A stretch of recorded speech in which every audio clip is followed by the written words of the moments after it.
On March 4th, 2026, something happened in Formula One that had never occurred before. For the first time in modern F1 history, the race director removed the curfew rule entirely, allowing teams to work through the entire night at the circuit. Normally, strict curfews prevent mechanics from staying at the track for too long. These rules exist to protect teams from overworking staff during a race weekend. But at Albert Park Circuit in Melbourne, those rules suddenly didn't matter anymore. Why? Because half of the paddock wasn't even there yet. Due to escalating tensions in the Middle East, major airspace routes were abruptly shut down. These routes are critical for Formula One personnel traveling between Europe, Asia, and Australia. With hubs like Dubai, Doha, and Abu Dhabi suddenly unavailable, hundreds of F1 staff were stranded across different continents. Teams that normally operate with military-level precision suddenly had no way to reach the first race of the season. For example, Scuderia Ferrari mechanics had been stuck in Doha for days. Mercedes-AMG Petronas Formula One team reserve driver Fred Vesti was still thousands of kilometers away and wouldn't land in Melbourne until Thursday evening, barely hours before preparations for the weekend needed to begin. And yet the race still had to happen. While fans were being told everything was under control, the reality inside the paddock was far more chaotic. Teams were scrambling to reroute flights, reorganize personnel, and prepare cars that hadn't even been assembled yet. But travel chaos wasn't the only problem waiting for teams in Melbourne. At the same time, Formula One was preparing to introduce one of the most radical regulation changes the sport had ever seen. New power units, new aerodynamic concepts, active wings, entirely different race procedures. Everything was new. Everything was untested. And all of it was about to debut during a race weekend where half the paddock had only just arrived. The result? A Formula One season opener that quickly turned into a logistical nightmare. But the deeper you look into what happened behind the scenes, the more incredible the situation becomes. Because the travel crisis was only the beginning. What followed involved emergency charter flights, overnight car builds, and a rule change that shocked the entire paddock. And it started with a desperate race to move hundreds of Formula One personnel across the world before the first practice session even began. But the way Formula One solved that problem might be the most unbelievable part of this entire story. When Middle Eastern airspace suddenly closed, Formula One faced a massive logistical crisis. Most teams operate out of Europe, and the fastest route to Australia normally runs straight through the Middle East. Airlines like Emirates, Etihad Airways, and Qatar Airways typically handle the majority of long-haul travel for the paddock. But with those routes shut down almost overnight, nearly 1,000 Formula One personnel suddenly had no direct way to reach Melbourne. There was no backup plan, so the sport had to improvise. Teams began scrambling to reroute flights through any available country that still had open airspace. Some staff managed to travel through Hong Kong. Others flew through San Francisco. A few even found routes through Fiji and Malaysia. But the biggest solution came in the form of an emergency charter operation. A travel agency working with Formula One coordinated several charter flights carrying roughly 500 paddock personnel directly to Australia. These flights avoided the Middle East entirely. One aircraft flew from London through Singapore. Another took a completely unexpected path through Tanzania. Yes, Tanzania. It was a route almost no one in Formula One normally uses, but desperate situations required creative solutions. Both charters left London on Monday night and finally landed in Australia on Wednesday, meaning hundreds of mechanics and engineers arrived less than 2 days before cars needed to hit the track. For Formula One standards, that timing was unbelievably tight. Normally, teams arrive nearly a week before the race. They build garages, assemble cars, and run countless checks before practice begins. If you're a real Formula One fan who loves the tiny details that actually decide races, make sure you're subscribed. This channel is all about breaking down the things most fans never notice. Now back to the topic. In Melbourne 2026, many mechanics barely had time to recover from jet lag before starting work. And then, there was Mercedes reserve driver Fred Vesti. After traveling from Bahrain to Heathrow and then finally to Australia, he was expected to arrive on Thursday evening. First practice was scheduled for Friday afternoon.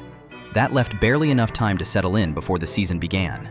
But what made the situation even stranger was the contrast between what officials were saying publicly.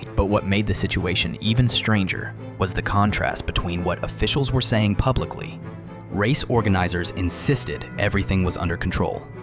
But privately, Formula One was already preparing emergency rule changes just to keep the event alive. And those changes would end up breaking one of the sport's longest-standing traditions. Because by Wednesday afternoon, teams might not even have enough time to build their cars. In modern Formula One, one rule is almost sacred: the curfew rule, a regulation designed to prevent team personnel from staying at the circuit overnight before practice sessions, protecting mechanics from endless work hours while teams chase performance gains. And normally, breaking that curfew results in penalties.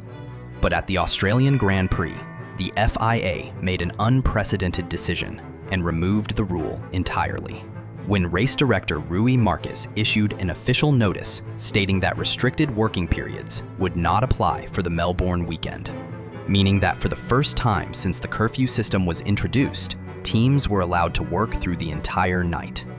The reason was simple. The cars had already arrived in shipping containers, but the people needed to assemble them had not.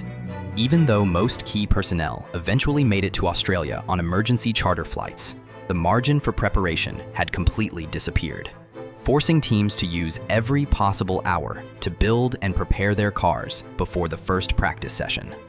So, under the floodlights at Albert Park Circuit in Melbourne, mechanics began working deep into the night, turning what normally looks like a polished race weekend into something closer to emergency engineering. But travel chaos wasn't the only complication waiting in Melbourne, because the event was also supposed to debut Formula One's most ambitious technical overhaul ever. The Formula One 2026 regulations introduced completely new power units, active aerodynamics, revised energy systems, and major aerodynamic changes, meaning every car on the grid was brand new, and every team was still learning how these machines actually behaved. And even before teams arrived in Melbourne, those new cars had already revealed a serious problem during testing in Bahrain, where drivers discovered something that could potentially make race starts extremely dangerous. Only a few cars were able to launch properly, while the rest either stalled or barely moved away from the grid, which meant that by the time teams finally arrived in Melbourne, Formula One suddenly had another crisis to solve, because the biggest danger of the 2026 cars wasn't their speed. It was what happened when the lights went out. When Formula One introduced its 2026 power units, one major component disappeared: the MGUH, a system that previously helped keep the turbocharger spinning electrically and eliminated turbo lag. Without it, the new engines relied entirely on exhaust gases to spool the turbo, which meant drivers needed several seconds of high engine revs just to prepare the turbo before launching from the grid. During testing, that created chaos, because when the practice start lights went out, only 2 cars launched properly, while the rest crawled forward slowly or triggered anti-stall systems, and one driver even stalled completely. The footage spread quickly online and immediately raised serious concerns about how safe the new start procedure actually was.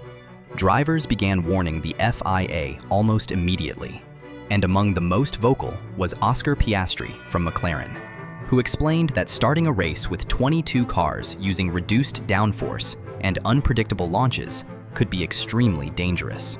So the FIA stepped in and introduced a completely new start procedure, where a set of blue lights would flash for 5 seconds before the red start lights appeared, giving drivers extra time to rev their engines and build turbo pressure before the race began.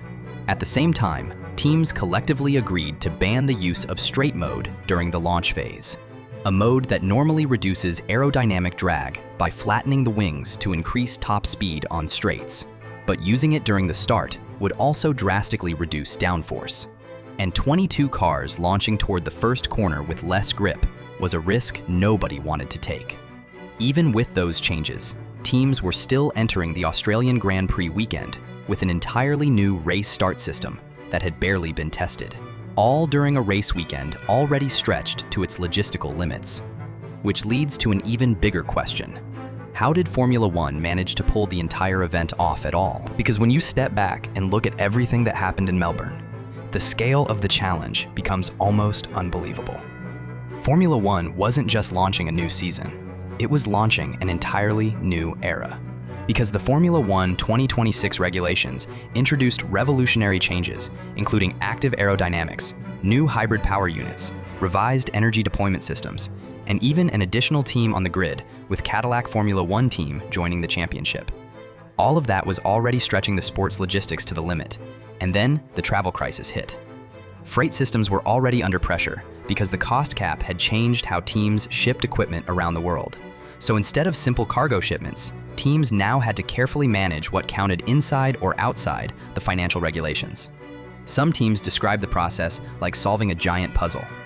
3 global freight kits had been deployed across continents, with equipment leapfrogging from race to race instead of returning home between events, meaning if any part of that chain failed, multiple races could be affected. And yet, despite all of this chaos, closed airspace, emergency charter flights, overnight car builds, and last-minute rule changes, the race still happened. All 22 cars made it to the grid. Practice sessions began on time. The 2026 Formula One season officially started exactly as planned. But insiders inside the paddock knew the truth. The margin between success and complete failure had been incredibly small. The removal of the curfew rule was proof of that, the clearest signal that Formula One had pushed its logistical system to the absolute limit. For decades, the sport has prided itself on being the most globally mobile championship in the world, moving thousands of people and hundreds of tons of equipment across continents almost every week. But 2026 Australian Grand Prix in Melbourne exposed something important. Even Formula One has limits. With 23 races still ahead on the calendar, the real question isn't whether another disruption will happen. The real question is this: if it does, will Formula One be this lucky again? And if you enjoyed this video, the next one you should watch is Max Verstappen drives closer to the limit, and telemetry shows it. That video breaks down the data behind how Max Verstappen pushes the car closer to the edge than almost anyone else in modern Formula One, and why telemetry reveals something about his driving style that most drivers simply can't replicate. If the topic in this video interested you, that one will make even more sense. Click the video on the end screen and watch it next.